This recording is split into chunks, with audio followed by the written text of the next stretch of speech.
নমস্কাৰ ছাত্ৰ-ছাত্ৰীক স্বাগতম জনাইছোঁ এছএমটি টিউশ্যনলৈ। মই আজি তোমালোকৰ মাজলৈ লৈ আহিছোঁ ক্লাছ 7ৰ অসমীয়াৰ লেচন 14ৰ কুৱেশ্যন আনচাৰ সকলোৱে ভালদৰে শুনি যাব।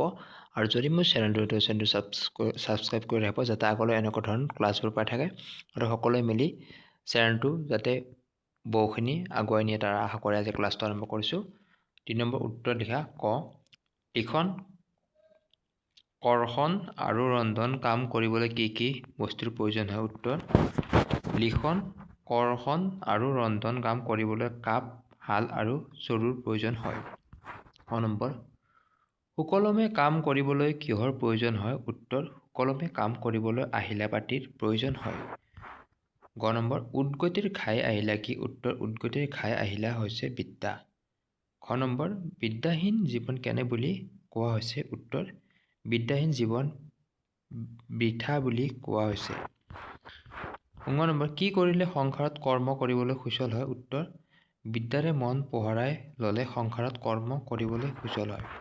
৫ নম্বৰ পৃথিৱীত নাম জ্বলাবলৈ কি আয়ত কৰিবলৈ লাগিব?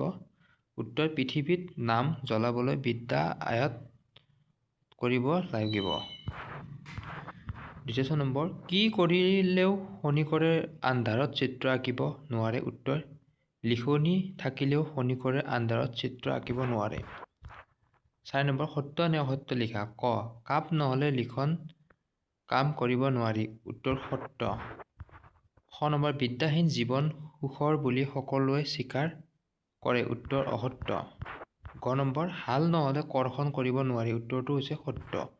ঘ নম্বৰ আগৰ কালৰ খ্যাতিমন্ত লোকসকলে বৰ বিদ্যাৱন্ত নাছিল। উত্তৰ অসত্য।